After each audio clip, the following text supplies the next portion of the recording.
大家好，我是小韩，欢迎来到明涵食艺。饺子是一道历史悠久的传统美食，不管是南方或者是北方的朋友都很喜欢吃，一次性都会多包一些，放入冰箱冷冻起来，这样吃的时候就会方便很多。那么在煮冻饺子的时候，用开水或者是冷水来煮都不对。正确的煮法可以保证饺子的口感和美味，出锅就和现包的一样好吃。那今天就给大家分享煮冻饺子的做法。首先调个吃饺子的蘸水，几个小米椒切成小圆圈，再切碎，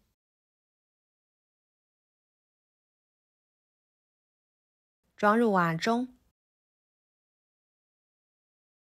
几头大蒜拍一拍，切碎，装入碗中。一把葱叶切成葱花，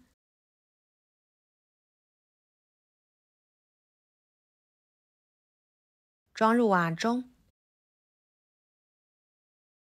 加一勺生抽，一勺香醋，一勺香油，一勺盐，一勺味精，搅拌均匀，腌制着，一会儿更好吃。然后再根据家里面的人数准备饺子。这个饺子是前几天我和我的女儿亲手包的。如果想偷懒的朋友呢，也可以直接买回来煮着吃。那么在煮冻饺子的时候，它的煮法和现包的煮法是不一样的。冷冻的饺子表皮挂着一层白霜，有的人就会把饺子拿出来解冻，然后再来煮，这样煮出来的口感也会比较差，而且容易粘连在一起，使煮出来的饺子会破皮露馅。所以在煮冻饺子的时候呢，切记不要解冻。跟着锅中加入清水，水的量可以多一点，这样煮出来的饺子才不会浑汤。加一勺盐，盐在水中既有提高沸点的能力，因此能够加速冻饺子煮熟的过程，还可以使饺子皮紧致不破皮，增强饺子在后续烹饪过程中的稳定性和口感。煮冻饺子的时候呢，水的温度是非常重要的。要是冷水下锅，饺子在锅里面长时间漂浮不起来，就会容易粘锅底，饺子皮会容易破。要是开水下锅煮，饺子一冷一热的，也是特别容易破皮。我们要把水的温度控制在65到70度左右之间，这样煮出来的饺子就会跟现包的一样好吃。锅中出现密集的小泡泡时，这个时候的水温刚好合适。再把饺子倒进去，用铲子轻轻地推动，这样可以防止饺子粘锅底。然后开大火来煮，使锅里面的水快速沸腾。这里呢，不能盖盖子，不然饺子也会容易粘连在一起，还会使锅里面的水沸腾之后扑得到处都是。锅里面的水完全沸腾的时候呢，往里面加入半碗清水，这样能使锅里面的水温快速下降，避免剧烈的沸腾，导致饺子破皮。继续推动，中火来煮。用中火来煮饺子，水的温度呢比较稳定，饺子在水中烹饪的过程较为缓慢，从而使饺子皮逐渐膨胀，减少破裂的风险。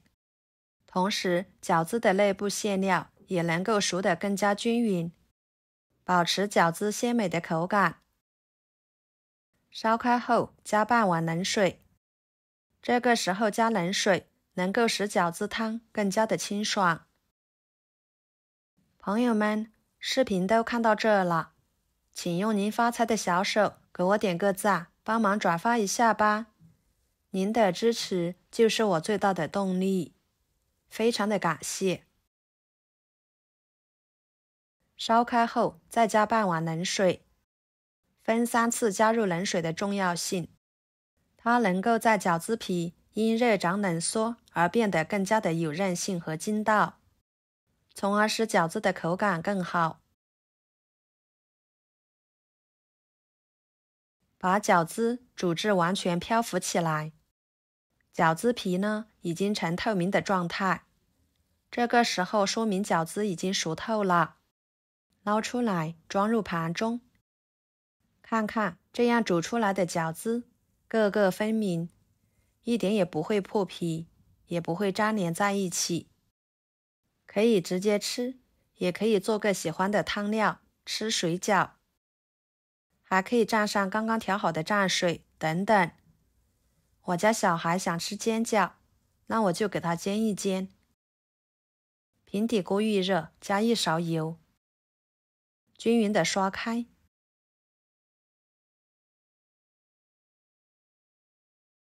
再把饺子一个一个的放进去，煎至底部金黄。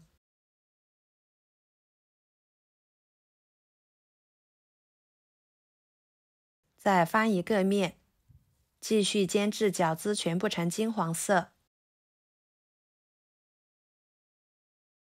像这样就可以啦，每一个饺子都金黄金黄的，看起来就很有食欲，外酥里嫩的。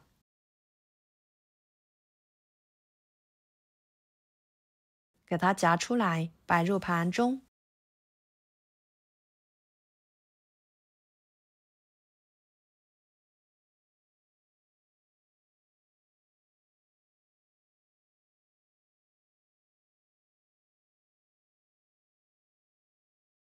要是喜欢吃辣的，就往上面撒一些五香麻辣面，或者是花生面等等，这样吃起来香辣爽口，真的是非常的好吃。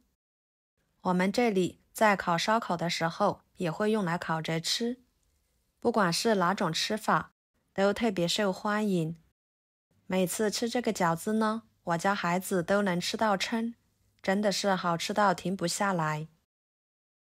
好啦，今天的视频就给大家分享到这里啦。如果您觉得我分享的视频对你有帮助的话，就收藏起来，给我点个关注吧。我是小韩，非常感谢大家一直以来对我的支持。我们下期视频见，拜拜。